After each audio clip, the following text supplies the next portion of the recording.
ಅಂತ ಹೇಳಿ ಸುಲಭವಾಗಿ ಸೋತು ಬಿಟ್ಟಿದ್ದ. ಹಾಗಾಗಿ ಅದು ಬಂದಿದ್ದ. ಆಮೇಲೆ ಶಿಶುಪಾಲ ಬಂದ. ಶಿಶುಪಾಲ ಇವನು ದೊಡ್ಡಮ್ಮನ ಮಗ. ಹಾಗಾಗಿ ಅವನ ಮನೆಗೆ ಹೋದರು. ಮನೆಗೆ ಹೋದರೆ ಅಲ್ಲಿ ಸ್ವಾಗತ ಸತ್ಕಾರ ಎಲ್ಲ ಗೌರವ ಮರ್ಯಾದೆ ಆಗಿ ಅವನನ್ನು ಕರ್ಕೊಂಡು ಬಂದು ಕೂಡಿಸಿ ಭಾರಿ ಮರ್ಯಾದೆ ಮಾಡಿ ಅವನಿಗೆ ಅನೇಕ ದಿನಗಳವರೆಗೆ ಇದ್ದು ಬಿಡ್ತಾನೆ ಶಿಶುಪಾಲನ ಮನೆಯಲ್ಲಿ. ಭೀಮ ಇದ್ದು ಎಲ್ಲ ಆದ ಮೇಲೆ ಕಪಕಾರಣಗಳನ್ನು ಕೊಡ್ತಾನೆ. ಶಿಶುಪಾಲ ಕಡೆಯಿಂದ ತೆಗೆದುಕೊಂಡು ಜಗಳ ಮಾಡದೆ ಬಂದು ಬಿಡ್ತಾನೆ. ಹೀಗೆ ದಂತವಕ್ರ, ಮತ್ಸ್ಯರಾಜ, ಕುಂತಿಭೋಜ, ಚರ್ಮಣ್ಮತಿ ಅಲ್ಲಿ ಅನೇಕ ದೇಶಗಳಿಗೆ ಅಲ್ಲಿ ಹೋಗಿ ಬರ್ತಾನೆ. ಆಮೇಲೆ ವಿದೇಹ ರಾಜ ಇತ್ಯಾದಿಗಳು. ಸಹದೇವ ದಕ್ಷಿಣಕ್ಕೆ ಬಂದಿರ್ತಾನೆ. ದಕ್ಷಿಣಕ್ಕೆ ಬಂದು ಎಲ್ಲ ಕಡೆಗೆ ಯುದ್ಧವಾಡಿ ಎಲ್ಲರನ್ನ ಸೋಲಿಸಿ ಐಶ್ವರ್ಯವನ್ನು ತೆಗೆದುಕೊಂಡು ಬರ್ತಾನೆ. ಅದರೊಳಗೆ ರುಕ್ಮಿ ಒಬ್ಬವನಿರ್ತಾನೆ. ಆ ರುಕ್ಮಿಯ ವಿಷಯದಲ್ಲೂ ಕಥೆಯನ್ನು ಹೇಳ್ತಾರೆ.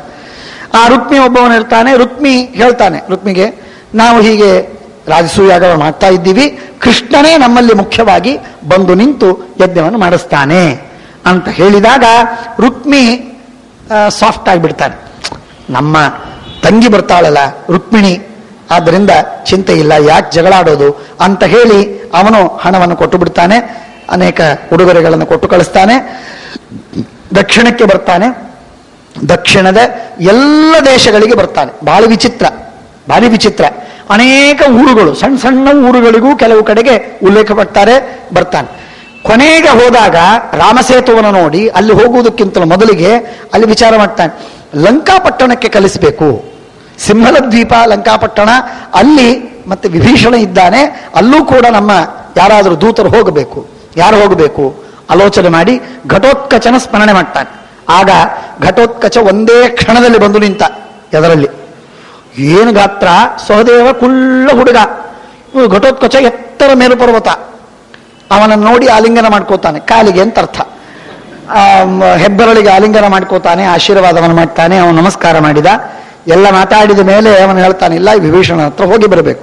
ಆಗಲಿ ಕಕ್ಕ, ಹೋಗಿ ಬರ್ತೇನೆ.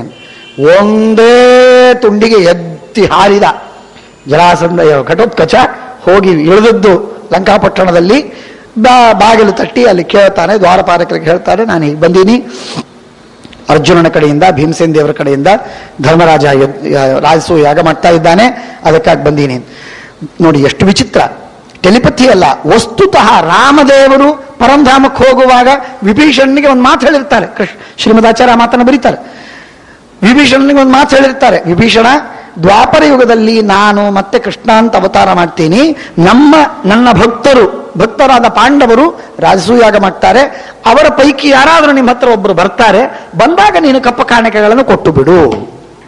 ಇಷ್ಟು ರಾಮ ವಿಭೀಷಣನಿಗೆ ಹೇಳಿಟ್ಟಿದ್ದ. ಈ ವಿಭೀಷಣ ಎಷ್ಟು ದಿವಸ ಯಾಕಿದ್ದ ಅಂದ್ರೆ ಅವನೊಬ್ಬ ಚಿರಂಜೀವಿ. ಸಪ್ತೈತೆ ಚಿರಜೀವಿನಃ, ಅದರೊಳಗೆ ಅವನೊಬ್ಬವ. ಯಾರ್ಯಾರು? ಅಶ್ವತ್ಥಾಮ, ಬಲಿಹಿ, ವ್ಯಾಸ, ಹನುಮಾನ್, ವಿಭೀಷಣ, ಕೃಪ, ಪರಶುರಾಮಶ್ಚ. ಸಪ್ತೈತೆ ಚಿರಜೀವಿನಃ. ನೆನೆಸ್ರಿ, ನೀವು ಚಿರಂಜೀವಿಗಳಾಗ್ತೀರಿ ಅಂದ್ರೆ 100 ವರ್ಷ ಆದರೂ ಬದುಕ್ತೀರಿ. ಆದ್ದರಿಂದ ನೆನೆಸ್ಬೇಕು. ಏನ್ ಹೇಳಿ?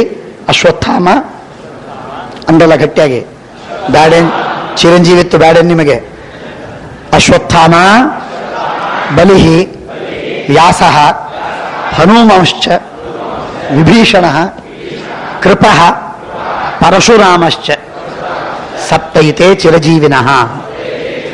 ಹಾಗಾಗಿ ಈ 7 ಜನ ಚಿರಂಜೀವಿಗಳಲ್ಲಿ ವಿಭೀಷಣ ಒಬ್ಬವ. ಆಯು ಕಲ್ಪಾಂತಮೇವಚ ಅಂತ ಹೇಳ್ತಾರೆ. ಹಾಗಾಗಿ ಆ ಚಿರಂಜೀವಿಗಳಾಗಿ ವಿಭೀಷಣ ಇದ್ದ. ಆ ವಿಭೀಷಣನ ಹತ್ರ ಬಂದ ಘಟೋತ್ಕಚ. ಬಂದು ಹೀಗೆಲ್ಲ ಸುದ್ದಿಯನ್ನು ಹೇಳಿದಾಗ ಅವನಿಗೆ ನೆನಪಾಗಿ ಕೃಷ್ಣಂ ಸಸ್ಮಾರ ಅಂತ ಹೇಳ್ತಾರೆ. ಕೃಷ್ಣನ ಸ್ಮರಣೆಯನ್ನು ಮಾಡಿ ಅವನ ಹತ್ರ ಹೋಗಿ ಆಗಲಿ ಅವಶ್ಯವಾಗಿ ಕೊಡ್ತೇನೆ ಅಂತ ಹೇಳಿ ಬೇಕಾದಷ್ಟು ಐಶ್ವರ್ಯಗಳನ್ನು ಕೊಟ್ಟಿದ್ದಾನೆ. ಆ ರೀತಿಯಾಗಿ ತಚ್ಚ ಕೃಷ್ಣಕತಂ ಧೀಮಾನ್ ಅಭ್ಯಮನ್ಯತ ಸಪ್ರಭು. ಇದೆಲ್ಲ ಕೃಷ್ಣ ಮಾಡಿದ್ದು, ಕೃಷ್ಣನೇ ಕೊಟ್ಟು ಕಳಿಸಿದ್ದು, ಕೃಷ್ಣನ ಅನುಗ್ರಹದಿಂದ ಆಗ್ತಾ ಇದೆ ರಾಜಸೂಯಾಗ ಅಂತ ಅನ್ನೋದನ್ನು ತಿಳಿದು ಅವನಿಗೆ ಬೇಕಾದಷ್ಟು ಕೊಡ್ತಾನೆ. ಹೀಗೆ ಆಚೆ ಆಗತ್ತೆ. ಈಚೆ ಪಶ್ಚಿಮ ದಿಕ್ಕಿಗೆ ನಕುಲ ಬರ್ತಾನೆ. ನಕುಲ ಬಂದು ಬಹಳ ವಿಚಿತ್ರವಾದ ಕೆಲಸವನ್ನು ಮಾಡ್ತಾನೆ. ಶ್ರೀಮದಾಚಾರ್ಯ ಅದನ್ನ ಅಂಡರ್ಲೈನ್ ಮಾಡಿ ತೋರಿಸ್ತಾರೆ. ಎಲ್ಲ ಪಶ್ಚಿಮದ ದಿಕ್ಕಿನಲ್ಲಿರುವಂತಹ ಎಲ್ಲ ರಾಜರ ಹತ್ರ ಹೋಗ್ತಾನೆ, ಉಪರಾಜರ ಹತ್ರ ಹೋಗ್ತಾನೆ, ಮಾಂಡಲಿಕರ ಹತ್ರ ಹೋಗ್ತಾನೆ, ಎಲ್ಲ ಕಡೆಗೆ ಬರ್ತಾ ಇರುವಾಗ ದ್ವಾರಕಾ ಪಟ್ಟಣಕ್ಕೆ ಕೃಷ್ಣನಿಗೆ ಹೇಳಿ ಕಳಿಸ್ತಾನೆ ನಕುಲ. ಕಪ್ಪ ಕಾಣಿಕೆಗಳನ್ನು ಕೊಡಬೇಕು ಧರ್ಮರಾಜ ಹೇಳಿದ್ದಾನೆ. ಕೃಷ್ಣ ಪರಮ ಪ್ರೀತಿಯಿಂದ ಕೊಟ್ಟು ಬಿಡ್ತಾನೆ. ಕೊಡ್ತಾನೆ ಅಂದ್ರೆ ನಿಮಗೆ ಗೊತ್ತಿಲ್ಲ, ನಕುಲನಿಗೆ ಒಯ್ಲಿಕ್ಕಾಗುವುದಿಲ್ಲ ಅಂತ ಸ್ವಲ್ಪ ಕೊಡ್ತಾನೆ. ಆಮೇಲೆ ಬರುತ್ತೆ, ಕೃಷ್ಣನಿಗೆ ಸ್ವಾಗತ ಮಾಡ್ತಾರೆ. ಆಗ ಬರ್ತಾನೆ ಕೃಷ್ಣ. ಅಬ್ಬಾ ಬಾ ಬಾ ಬಾ, ಏನು ಐಶ್ವರ್ಯ ತಂದಿದ್ದಾನೆ ಕೃಷ್ಣ. ದ್ವಾರಕಾಪಟ್ಟಣ ಖಾಲಿ ಮಾಡಿ ಬಂದ, ಹಸ್ತಿನಪುರದಲ್ಲಿ ತುಂಬಿದ. ಏನೋ ಎಂತೋ ಈ ಪಾಂಡವರ ಮೇಲೆ ಯಾಕೆ ಎಷ್ಟು ಮೋಹವೋ. ಪ್ರಾಯ ಅವರು ಸರ್ವಸಂಗ ಪರಿತ್ಯಾಗ ಮಾಡಿ ಕೃಷ್ಣನನ್ನ ಪ್ರತಿ ರೋಮ ರೋಮಗಳಲ್ಲಿ ಕೋಟಿಶಃ ಭೀಮ ಸ್ಮರಣೆ ಮಾಡ್ತಾನೆ ಅಂತ ಅನ್ನೋ ಕಾರಣಕ್ಕಾಗಲ್ಲ. ಪತಿಸುತನ್ಮಯನ್ ಧಾತೃ ಬಾಂಧವಾನ್ ಅತಿ ವಿಲಂಘ್ಯತೆ ಹೆಚ್ಚುತಾಗತಃ. ಆದ್ದರಿಂದ ಅಚ್ಯುತ ಅಷ್ಟು ಅವರ ಮೇಲೆ ಪ್ರೀತಿಯನ್ನು ಮಾಡ್ತಾನೆ. ಹಾಗಾಗಿ ಪಾಂಡವಾನಂಚ ಮುಕ್ತಾನಾಂ ಅಂತರಂ ಕಿಂಚಿದೇವಹಿ. ಮುಕ್ತರಿಗೂ ಪಾಂಡವರಿಗೂ ಬಹಳ ಅಂತರವಿಲ್ಲ, ಬಹಳ ಸ್ವಲ್ಪ ಅಂತರವಿದೆ. ಶ್ರೀಮದಾಚಾರ್ಯರು ಗೀತಾ ತಾತ್ಪರ್ಯದಲ್ಲಿ ಹೇಳುವ ಮಾತು. ಮುಕ್ತರಿಗೂ ಪಾಂಡವರಿಗೂ ಅಂತರ ಬಹಳ ಕಮ್ಮಿ ಇದೆ. ಇವತ್ತಿನ ಸಾಮಾನ್ಯರಿಗೆ ಪಾಂಡವರನ್ನ ಇವ್ಯಾಲ್ಯೂಯೇಟ್ ಮಾಡ್ಲಿಕ್ಕೆ ಬರೋದೇ ಇಲ್ಲ, ರೇಟಿಂಗ್ ಗೊತ್ತೇ ಇಲ್ಲ. ಬಹಳ ಬಡಪಾಯಿ ಜನ ಇವತ್ತಿನ ಜನ. ತಿಳುವಳಿಕೆ ಕಮ್ಮಿ, ಸಂಸ್ಕಾರ ಇಲ್ಲ, ಶಾಸ್ತ್ರ ತಿಳಿದಿಲ್ಲ, ಧರ್ಮ ಗೊತ್ತಿಲ್ಲ. ಹಾಗಾಗಿ ಹೊಳೆಯೋದೇ ಗೊತ್ತಿಲ್ಲ, ಮಾನದಂಡಗಳೇ ಇಲ್ಲ. ಪಾಂಡವರು ಮುಕ್ತರಿಗೆ ಸರಿ ಸಮಾನರು. ಸ್ವಲ್ಪ ವ್ಯತ್ಯಾಸ, ಲಿಂಗದೇಹ ಇದೆ, ಇಷ್ಟೇ ವ್ಯತ್ಯಾಸ, ಇನ್ನೇನು ವ್ಯತ್ಯಾಸ ಇಲ್ಲ. ಇಂಥ ದೊಡ್ಡವರು. ಹಾಗಾಗಿ ಕೃಷ್ಣ 14 ಲೋಕದ ದಾತ, ಪಾಂಡವರ ಮನೆ ದೂತ ಅನ್ನೋ ವಸ್ತುಸ್ಥಿತಿ ಇದೆ. ಹಾಗಾಗಿ ಎಲ್ಲ ತಂದು ಕೊಟ್ಟ. ಆದರೆ ಶ್ರೀಮದಾಚಾರ್ಯವನ್ನು ಮಾತನ್ನು ಹೇಳ್ತಾರೆ. ಶ್ರೀಮದಾಚಾರ್ಯರಿಗೆ ದೇವರ ವಿರುದ್ಧವಾಗಿ ಬಟ್ಟಲ್ಲ, ಕೂದಲು ಎದುರಿ ನಿಂತರೂ ಕೂಡ ಆ ಕೂದಲು ಕತ್ತರಿಸಿ ಹಾಕೋರು ಶ್ರೀಮದಾಚಾರ್ಯರು. ದೇವರ ವಿರುದ್ಧವಾಗಿ ಏನೂ ಮಾತಾಡತಕ್ಕದ್ದಲ್ಲ, ಯಾರೂ ಏನೂ ಮಾಡ್ಲಿಕ್ಕಿಲ್ಲ. ಯಾಕೆ ಹೇಳಿ? ನಕುಲ ಎಂಥ ಪಾಪ ಕೆಲಸವನ್ನು ಮಾಡಿದ್ರಿ ಅಂತಾರೆ ಶ್ರೀಮದಾಚಾರ್ಯ. ಯಾಕೆ? ನಕುಲ ಏನ್ ಮಾಡಿದ? ಆ ಕೃಷ್ಣನಿಗೆ ಹೇಳಿ ಕಳಿಸಿದ, ನಮ್ಮಣ್ಣ ರಾಜಸೂಯಾಗ ಮಾಡ್ತಾ ಇದ್ದಾನೆ, ಆದ್ದರಿಂದ ಕೃಷ್ಣ ನೀನು ಕಪ್ಪ ಕಾಣಿಕೆಗಳನ್ನು ಕಳಿಸಬೇಕು. ನಕುಲ ಕರದಾನಾಯ. ಛೇ, ಇದು ಎಂದಾದರೂ ಶ್ರೀಮದಾಚಾರ್ಯ ಒಪ್ತಾರೆಯೇ? ಅವರು ಎಲ್ಲ ದೋಷಗಳ ಲಿಸ್ಟಿನಲ್ಲಿ, ದೇವತೆಗಳು ಮಾಡಿದ ಪಾಪಗಳ ಲಿಸ್ಟಿನಲ್ಲಿ ಛಿನ್ನ ಧರ್ಮರಾದಂತಹ ಯಾವ ದೇವತೆಗಳಿದ್ದಾರೆ ಆ ಎಲ್ಲ ದೇವತೆಗಳ ಲಿಸ್ಟಿನಲ್ಲಿ ಈ ನಕುಲನ ಹೆಸರನ್ನು ಹಾಕಿದ್ರು. ನಕುಲ ಇವನ ಕರದಾನಕ್ಕಾಗಿ ಕಪ್ಪ ಕಾಣಿಕೆಗಳನ್ನು ಕೊಡಬೇಕು ಅಂತ ಅನ್ನೋದಕ್ಕಾಗಿ ಕೃಷ್ಣನಿಗೆ ಕೊಟ್ಕಳಿಸಿದ ದೂತನನ್ನ ಇಂಥ ಮಹಾಪಾಪವನ್ನು ಮಾಡಿದ್ದಾನೆ. ತಪ್ಪಿದು, ಶುದ್ಧ ಭಾಗವತ ಧರ್ಮವಲ್ಲ, ಶುದ್ಧ ಭಾಗವತ ಧರ್ಮವಲ್ಲ.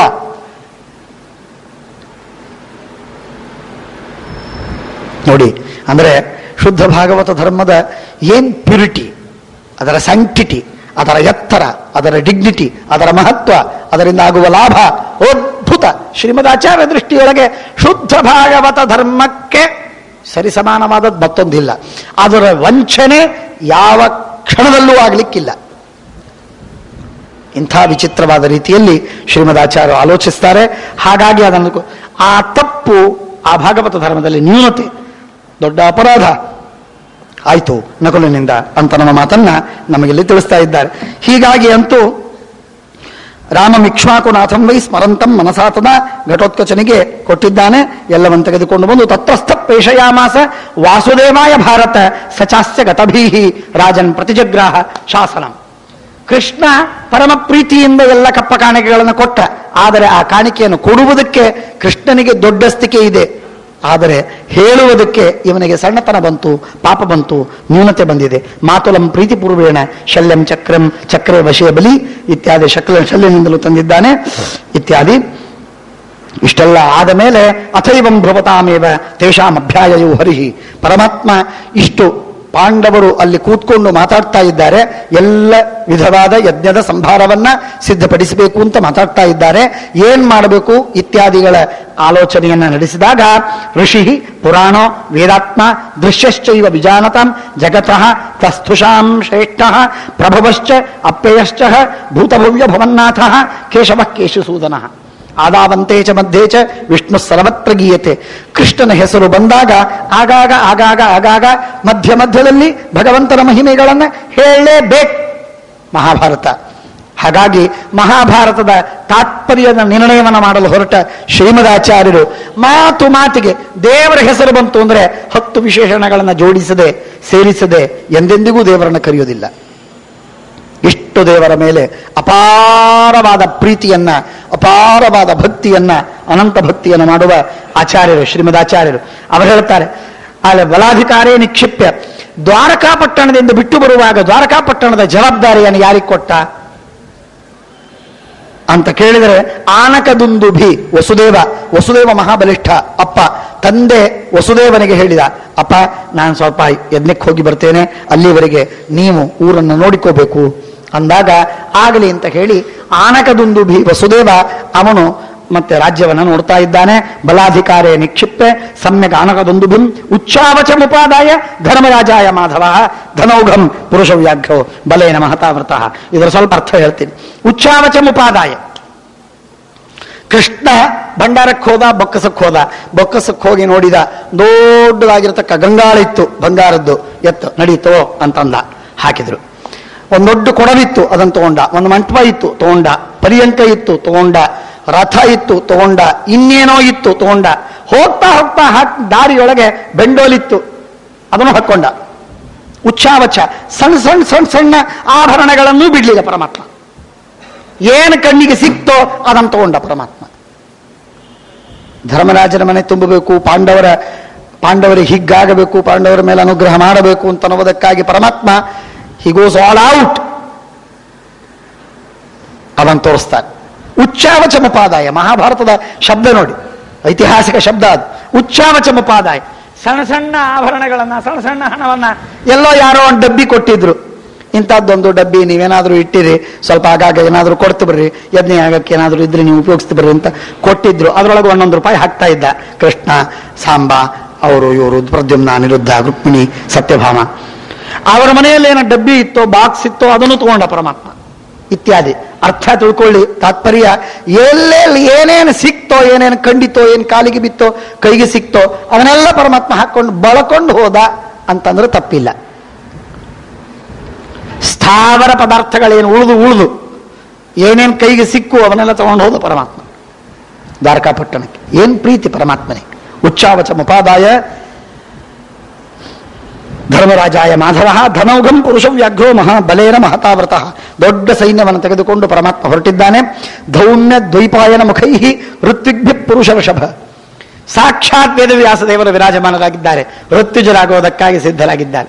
ಸಾಕ್ಷಾತ್ ವೇದವ್ಯಾಸದೇವರು ವೇದ ಪ್ರವರ್ತಕರು, ವೇದ ನಿಯಾಮಕರು, ವೇದ ಪ್ರತಿಪಾದ್ಯರು, ವೇದೋಕ್ತ ಕರ್ಮಗಳಿಗೆ ಫಲಪ್ರದರು, ಕರ್ಮಕರ್ತೃಗಳು, ಕರ್ಮವನ್ನು ಮಾಡಿಸುವವರು, ಆ ವೇದ ಪ್ರತಿಪಾದ್ಯರಾದ ದೇವತೆಗಳಿಗೆ ನಿಯಾಮಕರು, ಸರ್ವ ಫಲಪ್ರದ, ಸರ್ವಸಾಕ್ಷಿ, ಕರ್ಮನಿಷ್ಠ, ಸರ್ವಸ್ವ ಸ್ವಾಮಿ ವೇದವ್ಯಾಸ. ಇಡೀ ಜಗದ್ವ್ಯಾಪಿಯಾಗಿರತಕ್ಕಂತಹ ಭಗವಂತ ಎಲ್ಲ ಕರ್ಮಗಳಿಗೆ ತನ್ನಲ್ಲಿ ಆಶ್ರಯವನ್ನು ಕೊಟ್ಟು ಆ ಕರ್ಮವನ್ನು ಮಾಡಿಸುವಂತಹ ಪರಮಾತ್ಮ ಸ್ವಾಮಿ ಇಲ್ಲಿ ತಾನು ಋತ್ವಿಜನಾಗಿ ನಾನಿದ್ದೇನೆ ಅಂತ ಹೇಳಿ ಪರಮಾತ್ಮ ಕೂತಿದ್ದಾನೆ. ಸುವ್ಯಕ್ತ ಸ್ಪಶ್ರ ಮಂಡಲಾಯ ನಮಃ, ಲಲಾಟ ಶೋಭಿತ ತಿಲಕಾಯ ನಮಃ, ಅಂಭೋಜ ಭವ ಭವಾದಿ ಭುವನಾನಂ ದಬ್ಬ ವಿಭ್ರಮಾದೇವ ವಿಭವ ಅಭಿಭವ ಉದ್ಭವಾದಿಕ ಪಾರಮಿಷ್ಠ್ಯಾಧಿಪದ ವಿಮುಕ್ತಿದಾತ್ರ ಭ್ರೂ ವಿಲಾಸಾಯ ನಮಃ. ಅಂಥ ಸ್ವಾಮಿ ಪರಮಾತ್ಮ ಬದಿಯಲ್ಲಿ ಕೂತಿದ್ದಾನೆ. ಕೃಷ್ಣ ಬಂದು ಸಾಷ್ಟಾಂಗ ನಮಸ್ಕಾರ ಮಾಡಿದ ವೇದವ್ಯಾಸ ದೇವರಿಗೆ. ಸ್ವಾಮಿ ನೀವು ಇಲ್ಲೇ ಇದ್ದೀರಾ? ಹೌದಪ್ಪ ನಾ ಇಲ್ಲೇ ಇದ್ದೀನಿ. ಯಾಕೆ? ಯಜ್ಞವನ್ನೆಲ್ಲ ಮಾಡಲಿಕ್ಕೆ ಸಿದ್ಧಪಡಿಸ್ತಾ ಇದ್ದೀನಿ. ಎಲ್ಲೆಲ್ಲ ಇಟ್ಟಿಗೆ ಎಲ್ಲ ತಯಾರಾಗಬೇಕು, ಆಹುತಿಗಳೆಲ್ಲ ಆಗಬೇಕು, ಯೂಪವಾಗಬೇಕು, ಸಂಭಾರಗಳು ಸಿದ್ಧವಾಗಬೇಕು, ಅದಕ್ಕೆ ಬೇರೆ ಬೇರೆ ಪದಾರ್ಥಗಳೆಲ್ಲ ತಯಾರಾಗಬೇಕು. ಅದಕ್ಕಾಗಿ ಆ ಎಲ್ಲ ಸ್ವ ಕಪಾಲಾದಿ ಏನೇನು ಪದಾರ್ಥಗಳೋ ವೇದಾನಿವ ಮಹಾಭಾಗಾನ್ ಸಾಕ್ಷಾತ್ ಮೂರ್ತಿಮತೋ ದ್ವಿಜಾನ್ ಸುಮಂತು ಜೈಮಿನಿ ಪೈಲ ವೈಶಂಪಾಯನ ಕ್ಲೋಮಶ ಕಾಶಕತ್ಸ ಆಶ್ವಲಾಯನ ಔಡುಲೋಮಿ ಆತ್ರೇಯ ಎಲ್ಲ ಶಿಷ್ಯರು ಒಬ್ಬೊಬ್ಬರು ವೇದ ಪ್ರವರ್ತಕರು, ಒಬ್ಬೊಬ್ಬರು ಸೂತ್ರ ನಿರ್ಣಾಯಕ, ಸೂತ್ರ ಪ್ರಣೇತೃಗಳು, ಧರ್ಮಶಾಸ್ತ್ರ ಪ್ರವರ್ತಕರು, ವೇದಶಾಖಾ ವಿಭಾಜಕರು, ಏನ್ ಋಷಿಗಳು, ಸಾಕ್ಷಾತ್ ವೇದ ನಿಂತಿದೆ ಅಂತನೋ ಹಾಗೆ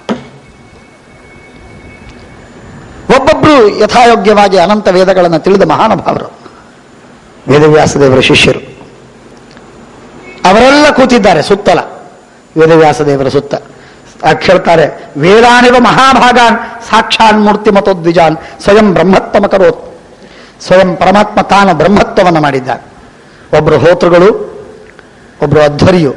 ಹೋತ ಮಂತ್ರವನ್ನಂತಾನೆ, ಅಧ್ವರಿಯು ಕ್ರಿಯೆಯನ್ನ, ಯಜ್ಞ ಕ್ರಿಯೆಯನ್ನ ಮಾಡ್ತಾನೆ. ಉದ್ಗಾತ ಸಾಮವೇದವನ್ನು ಹಾಡ್ತಾನೆ. ಬ್ರಹ್ಮ ತಪ್ಪು ತೊಡೆಗಳನ್ನ ಪರಿಹಾರ ಮಾಡಿ, ಕುಂದು ಕೊರತೆಗಳನ್ನೆಲ್ಲ ನಿವಾರಣೆ ಮಾಡಿ ಶುದ್ಧಪಡಿಸಿ ಯಜ್ಞ ಯೋಗ್ಯವನ್ನಾಗಿ ಮಾಡ್ತಾನೆ. ಈ ವಿಧವಾದ ಬ್ರಹ್ಮನ ಕೆಲಸ. ಆ ಕೆಲಸವನ್ನು ವಹಿಸಿಕೊಂಡಿದ್ದಾರೆ ಸ್ವಯಂ ವೇದವ್ಯಾಸದೇವರು. ಅವರ ಶಿಷ್ಯರು, ಅವರ ಮಕ್ಕಳು ಎಲ್ಲರೂ ಸೇರಿಕೊಂಡು ಹೋತ ಏನು ಯಾಗ, ರಾಸು ಯಾಗ, ಉತ್ತಮ ಕಲ್ಪದಲ್ಲಿ ಯಾಗವನ್ನು ಮಾಡ್ತಾ ಇದ್ದಾನೆ. ಯಾಜ್ಞವಲ್ಕ್ಯೋ ಬಭೂವಾತ ಬ್ರಹ್ಮಿಷ್ಟೋ ಅಧ್ವರ್ಯು ಸತ್ತಮಃ. ಯಾಜ್ಞವಲ್ಕ್ಯರು ಅಧ್ವರ್ಯುಗಳಾಗಿದ್ದಾರೆ, ಪೈಲ ಹೋತೃವಾಗಿದ್ದಾರೆ, ಅವರ ಶಿಷ್ಯರು ಪುತ್ರವರ್ಗ ಎಲ್ಲ ಇದ್ದಾರೆ.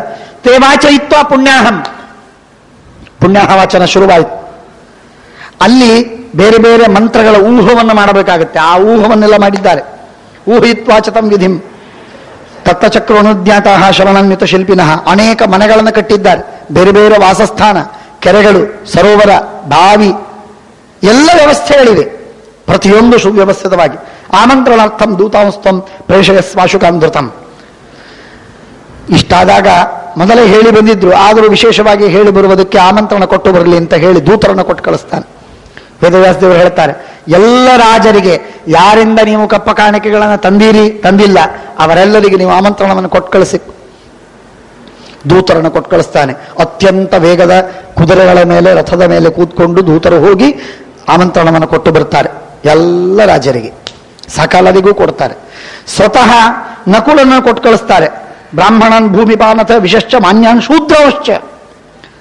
ಬ್ರಾಹ್ಮಣ, ಕ್ಷತ್ರಿಯ, ವೈಶ್ಯ, ಮಾನ್ಯರಾದ ಶೂದ್ರರು ಅವರಿಗೂ ಆಮಂತ್ರಣ ಹೋಗ್ಬೇಕು ಅಂತ ಹೇಳಿ ಆಮಂತ್ರಣವನ್ನು ಕೊಟ್ಟಿದ್ದಾನೆ. ಇದರರ್ಥ ಎಲ್ಲರೂ ಒಂದೇ ಪಂಕ್ತಿಯಲ್ಲಿ ಊಟ ಮಾಡಿದ್ರು ಅಂತ ತಿಳಿಬೇಡಿ, ಬಂದಿದ್ರು. ತಥೋ ನಕುಲಂ ಹಸ್ತಿನಪುರಂ ಭೀಷ್ಮಾಯ ಭರತರ್ಷಭ. ಹಸ್ತಿನಪುರಕ್ಕೆ, ಹಸ್ತಿನಾವತಿಗೆ ನಕುಲನನ್ನು ಕೊಟ್ಟು ಕಳಿಸ್ತಾರೆ. ಆಮಂತ್ರಣ ಕೊಟ್ಟು ಬಾನು ಧರ್ಮರಾಜ. ಆಗ ನಕುಲ ಹೋಗಿ ಮೊದಲಿಗೆ ಭೀಷ್ಮನಿಗೆ ಆಮಂತ್ರಣ ಕೊಡ್ತಾರೆ, ಗುರುಗಳಾದ ದ್ರೋಣಾಚಾರ್ಯರಿಗೆ, ನಂತರ ಧೃತರಾಷ್ಟ್ರನಿಗೆ, ಆಮೇಲೆ ಉಳಿದೆಲ್ಲ ಅಶ್ವತ್ಥಾಮ, ಕೃಪಾಚಾರು ಇತ್ಯಾದಿಗಳಿಗೆ ಎಲ್ಲರಿಗೆ ಆಮಂತ್ರಣ. ಭೂರಿಶ್ರವ, ಶಲ, ಮಾಲ್ಹಿಕ, ಸೋಮದತ್ತ, ಸಂಜಯ, ಸಂಜಯ ಎಲ್ಲ ರಾಜರಿಗೆ, ಆ ಕುರುದೇಶದಲ್ಲಿ ಇರುವ ಎಲ್ಲರಿಗೂ ಕೂಡ ಆಮಂತ್ರಣವನ್ನು ಕೊಡ್ತಾರೆ. ವೈಯಕ್ತಿಕವಾಗಿ ಜ್ಯೇಷ್ಠಾಮೂಲೆ ಅಮಾವಾಸ್ಯಂ ಮೃಗಾಜನ ಸಮಾವೃತಃ, ಅವನು ದೀಕ್ಷಿತನಾಗ್ತಾನೆ. ದೀಕ್ಷಿತರಾಗಿ ಭೀಷ್ಮ ಆಮಂತ್ರಯಾಂಚಕ್ರೆ, ದೀಕ್ಷಿತನಾಗಿ ಕೂತಿದ್ದಾನೆ. ಭೀಷ್ಮಾಚಾರ್ಯ ಬಂದರು, ಅವರನ್ನು ಸ್ವಾಗತ ಮಾಡಿ ಅವರನ್ನು ಕರ್ಕೊಂಡು ಬಂದು ಅವರಿಗೆ ಉಪಚಾರದಿಂದ ಗೌರವದಿಂದ ಕೂಡಿಸ್ತಾನೆ.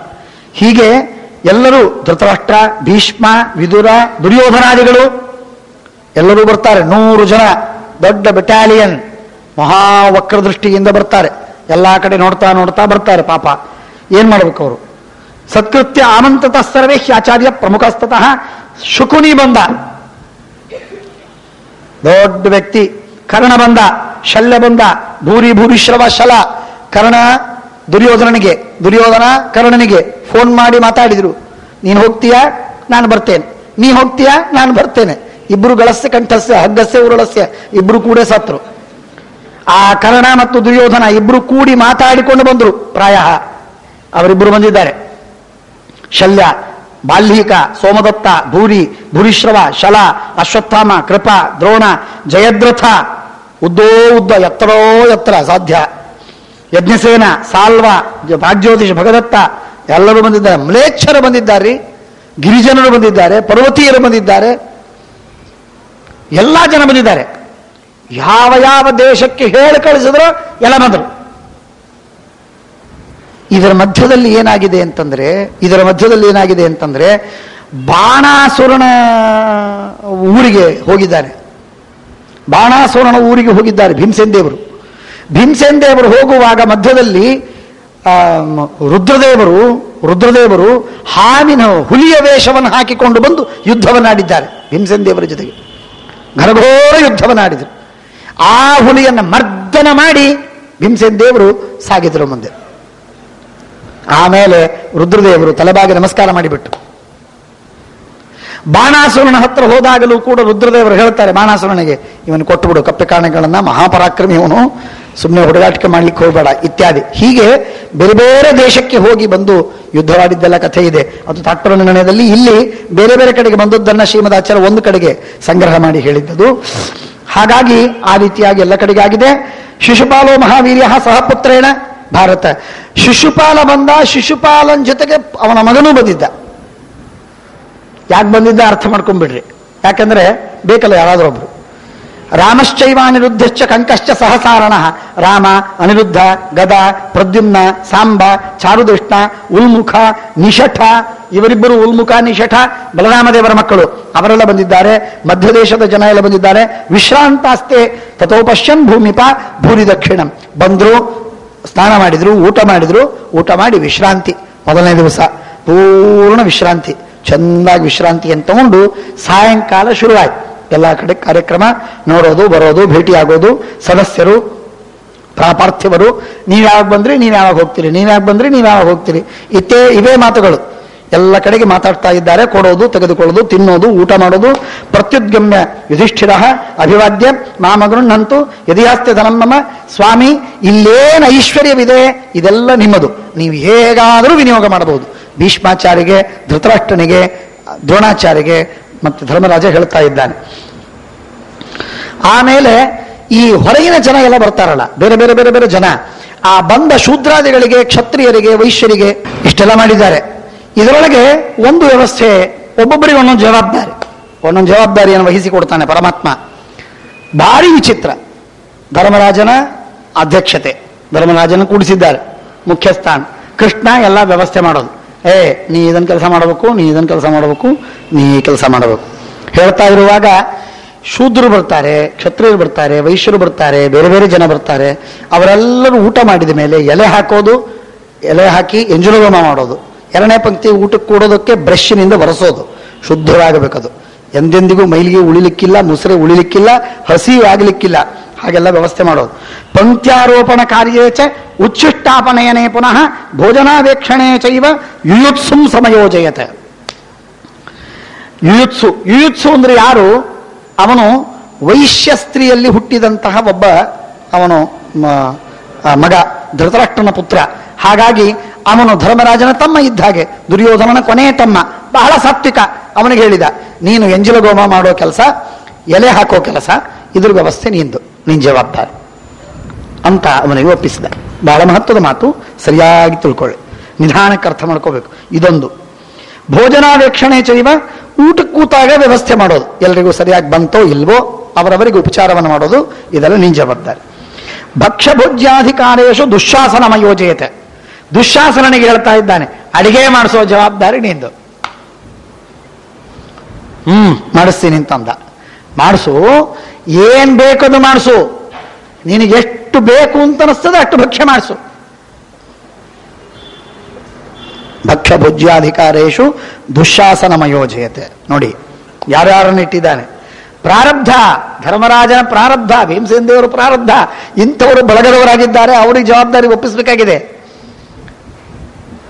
ಅಲ್ಲ. ನೋಡಿ ಆಯ್ತೆ. ಪರಿಗ್ರಹೇ ಬ್ರಾಹ್ಮಣಾನಾಂ ಅಶ್ವತ್ಥಾಮಾನ ಮುಕ್ತವಾನ್.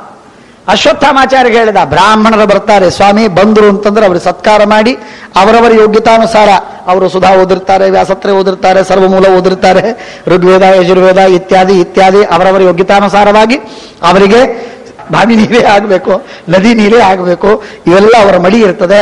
ಅವರ ಉಪಚಾರ ವ್ಯವಸ್ಥೆ ಎಲ್ಲ ನೀವು ಮಾಡಿಕೊಡಬೇಕು ಅವರಿಗೆ, ಮತ್ತೆ ಎಲ್ಲ ಉಪಚಾರವನ್ನು ನೀವು ಮಾಡಬೇಕು ಅಂತ ಅಶ್ವತ್ಥಾಮಾಚಾರ್ಯಗೆ ಹೇಳಿದರು. ರಾಜ್ಞಾಂತ ಪ್ರತಿಪೂಜಾರ್ಥಂ ಸಂಜಯಂ ಸನ್ನಿಯೋಜಯತ. ಸಂಜಯನಿಗೆ ಹೇಳ್ತಾನೆ, ರಾಜರು ಬರ್ತಾರೆ, ಆ ರಾಜರು ಬಂದರು ಅಂತಂದ್ರೆ ಅವ್ರನ್ನ ಕರ್ಕೊಂಡು ಹೋಗಿ ಅವರಿಗೆ ಸರಿಯಾಗಿ ಒಂದು ಸೂಟುಗಳನ್ನು ಕೊಟ್ಟು ಅವರಿಗೆ ಅದರೊಳಗೆ ಇಳಿಸಿ ಅವರೆಲ್ಲ ವ್ಯವಸ್ಥೆ ಉಪಚಾರ ಅದನ್ನು ಮಾಡತಕ್ಕದ್ದು ನಿನ್ನ ಕೆಲಸ. ಕೃತಾಕೃತ ಪರಿಜ್ಞಾನೇ ಭೀಷ್ಮದ್ರೋಣೋ ಮಹಾಮತಿ, ಮುದುಕರು ಪಾಪ ವೃದ್ಧರು. ಆದರೆ ಈ ಎಲ್ಲ ಕೆಲಸ ಆಯಿತೋ ಇಲ್ವೋ ಇದನ್ನು ನೋಡೋದಕ್ಕೆ ಭೀಷ್ಮಾಚಾರ್ಯಗೆ ದ್ರೋಣಾಚಾರ್ಯ ಇಷ್ಟೆಲ್ಲ ಕೆಲಸ ನೀವು ನೋಡ್ತಾ ಇರಬೇಕು ಅಂತ ಭೀಷ್ಮಾಚಾರ್ಯಗೆ ಅಧ್ಯಕ್ಷರನ್ನಾಗಿ ಮಾಡಿದ್ದಾನೆ. ದಕ್ಷಿಣಾಂಚೈ ಹಿರಣ್ಯಸ್ಯ ಸುವರ್ಣಸ್ಯ ರತ್ನಾನಾಂಚ ಅನ್ವವೇಕ್ಷಣೆ ದಕ್ಷಿಣಾಂಚೈ ದಾನೆ ಕೃಪಂ ರಾಜನ್ ನಿಯೋಜಯತ. ಕೃಪಾಚಾರ್ಯಗೆ ನೀವೇನಾದರೂ ದಾನ ಕೊಡಿ, ಬೇಕಾದ ದಾನ ಕೊಟ್ಟು ಸಮೃದ್ಧವಾಗಿ ದಾನ ಆಗು. ಯಾರಿಗೆ ಕಮ್ಮಿ ಬಂತು ಅಂತ ಯಾರು ಅನ್ನಬಾರ್ದು, ಅಂಥ ದಾನ ಕೊಡಬೇಕು ನೀವು ಅಂತ ಹೇಳಿ ಕೃಪಾಚಾರ್ಯರಿಗೆ ವ್ಯವಸ್ಥೆ ಮಾಡಿದ್ದಾನೆ. ಸ್ವಾಮ್ಯವತ್ತತ್ರ ಏನಿದೆ ಕ್ಷತ್ತ ಏಕರಸ್ವಾಸಿದ್ ವಿದುರ ಸರ್ವಧರ್ಮವಿತ. ವಿದುರ ಯಾವುದ್ಯಾವುದಕ್ಕೆ ಎಷ್ಟೆಷ್ಟು ಖರ್ಚು ಮಾಡಬೇಕು ಅಂತ ಕ್ಯಾಶಿಯರ್ ಅಥವಾ ಟ್ರೆಷರರ್ ಪೂರ್ಣ ವಿದುರ. ಎಲ್ಲ ಹಣಕಾಸಿನ ವ್ಯವಸ್ಥೆ ವಿದುರನ ಕೈಯಲ್ಲಿ. ಆ ವ್ಯವಸ್ಥೆಯನ್ನ ಅವನು ನೋಡ್ಕೊಳ್ತಾ ಇದ್ದ. ದುರ್ಯೋಧನ ಸ್ವರ್ಹಣಾನಿ ಪ್ರತಿಜಗ್ರಾಹ ಸರ್ವಶಃ. ಜನ ಬರ್ತಾರೆ, ಬಂದವರು ಜನ ಉಡುಗೊರೆ ಕೊಡ್ತಾರೆ, ಗೌರವವನ್ನು ಸಲ್ಲಿಸುವುದಕ್ಕಾಗಿ ಕಪ್ಪ ಕಾಣಿಕೆಗಳನ್ನು ಕೊಡ್ತಾರೆ. ಕೊಟ್ಟ ಆಹೇರುಗಳನ್ನು ಉಡುಗೊರೆಗಳನ್ನು ತೆಗೆದುಕೊಳ್ಳೋದಕ್ಕೆ ದುರ್ಯೋಧನ ಅಣ್ಣ ನೀನಿರಬೇಕು ಅಂತ ಭೀಮ ಅರ್ಜುನ ಹೇಳಿದ್ರು. ಧರ್ಮರಾಜ ಹೇಳ್ತಾನೆ ತಮ್ಮ ಸುಯೋಧನ ನೀನಿರು ಅಂತ ಹೇಳಿ ದುರ್ಯೋಧನನನ್ನು ನೇಮಿಸಿದ್ದಾರೆ. ಬಂದದ್ದೆಲ್ಲ ಮೊಟ್ಟ ಮೊದಲಿಗೆ ಯಾರ ಕೈಗೆ? ದುರ್ಯೋಧನನ ಅಮೃತ ಹಸ್ತಗಳಿಗೆ, ಅಂದ್ರೆ ಮೃತ ಹಸ್ತಗಳಿಗೆ. ಅವನ ಕೈಗೆ ಹೋಗಬೇಕು ಮೊದಲು, ಆಮೇಲೆ ಬಕ್ಕಸಕ್ಕೆ ಬೀಳಬೇಕು. ನೋಡ್ರಿ ಏನ್ ವ್ಯವಸ್ಥೆ ಇದೆ. ಹೀಗೆ ಕುಂತಿ ಸಾಧ್ವೀಚ ಗಾಂಧಾರಿ ಸ್ತ್ರೀಣಾಂ ಕುರುವಂತೆ ಚರ್ಚನಂ. ಸ್ತ್ರೀಯರಿಗೆ ಸರಿಯಾಗಿ ಮರ್ಯಾದೆ ಆಯ್ತೋ ಇಲ್ಲೋ ಅಲ್ಲೇ ಸ್ವಲ್ಪ ಹೆಚ್ಚು ಗದ್ದಲ. ಹಾಗಾಗಿ ಕುಂತಿ ಮತ್ತು ಗಾಂಧಾರಿಯರಿಗೆ ವ್ಯವಸ್ಥೆಯನ್ನ ಮಾಡಲಿಕ್ಕೆ ಹೇಳಿದ್ದಾರೆ. ಅನ್ಯಾಸ್ ಸರ್ವಾಸ್ನು ಶಸ್ತಾಸಾಂ. ದ್ರೌಪದಿಗೆ ಯಾವ ಜವಾಬ್ದಾರಿ ಇಲ್ಲ, ಅವಳು ಯಜ್ಞಪತ್ನಿ.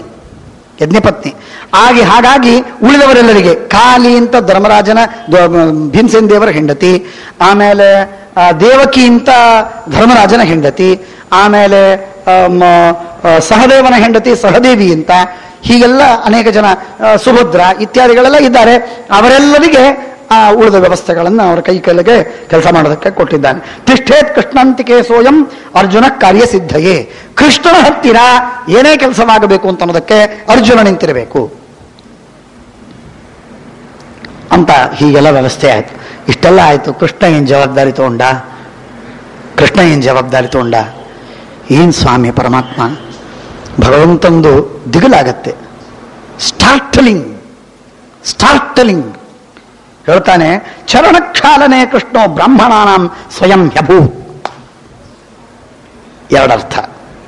ಚರಣಕ್ಷಾಲನೆ ಕೃಷ್ಣೋ ಬ್ರಾಹ್ಮಣಾನಾಂ ಸ್ವಯಂ ಹ್ಯಭೂ. ಒಂದರ್ಥ ಚರಣಕ್ಷಾಲನೆ ಅಂತಂದ್ರೆ ಕೃಷ್ಣ ಬ್ರಾಹ್ಮಣರು ಬಂದರು ಅಂದರೆ ಅವರು ಕಾಲು ತೊಳೆದು ಪಾದ ಪ್ರಕ್ಷಾಳನ ಮಾಡಿಕೊಂಡು ಆ ಜಲವನ್ನು ತಾನು ಸಿಡಿಸಿಕೊಂಡು ಅಲ್ಲೆಲ್ಲರಿಗೂ ಸಿಡಿಸೋದು, ಚರಣಕ್ಷಾಲನವನ್ನು ಮಾಡು. ಬ್ರಾಹ್ಮಣರು ಬಂದರೆ ಅವರ ಪಾದ ಪ್ರಕ್ಷಾಳನ ಮಾಡು. ಇದು ಕೆಲಸ ನಂದು. ಕೃಷ್ಣ ಒಪ್ಪಿಕೊಂಡದ್ದು. ಕೃಷ್ಣ ಹೇಳಿದ, ಇದು ನನ್ನ ಕೆಲಸ, ನಾನು ಎಲ್ಲ ಕೆಲಸ ಮಾಡ್ತೀನಿ, ಆದರೆ ಈ ಕೆಲಸ ಮಾಡ್ತೀನಿ ನಾನು, ನನಗಿದು ಬಹಳ ಸೇರ್ತದೆ. ಬ್ರಾಹ್ಮಣರ ಪಾದ ಪೂಜೆ ಆಗುತ್ತೆ, ಅವರು ಸತ್ಕಾರವಾಗುತ್ತೆ, ಅದರಿಂದ ಅನುಗ್ರಹವಾಗುತ್ತೆ, ಅದರಿಂದ ಉದ್ಧಾರವಾಗ್ತದೆ. ವಿನಾ ಮಹತ್ಪಾದ ರಜೋಭಿಷೇಕಂ ಉದ್ಧಾರ ಆಗುವುದಿಲ್ಲ. ನಾನು ವೈಕುಂಠದಲ್ಲಿ ಕೂತರು ಈ ಬ್ರಾಹ್ಮಣರಲ್ಲಿ ಸಿಗ್ತಾರೆ ನನಗೆ, ಅದಕ್ಕೆ ನಾನು ಬಂದೀನಿ ಇಲ್ಲಿ. ಮತ್ತೆ ಆದ್ದರಿಂದ ಬ್ರಾಹ್ಮಣರ ಪಾದ ಪೂಜೆ ಮಾಡ್ತೀನಿ, ಆ ಭಾಗ್ಯವನ್ನು ನನಗೆ ಕೊಡಬೇಕು, ಆಗಲಿ ಅಂತ ಹೇಳಿ ಪರಮಾತ್ಮನಿಗೆ ಧರ್ಮರಾಜ ಹೇಳಿದ. ಇನ್ನೊಂದು ಕೆಲಸ. ಹಾಗಾದ್ರೆ ಇದೇನಿದು?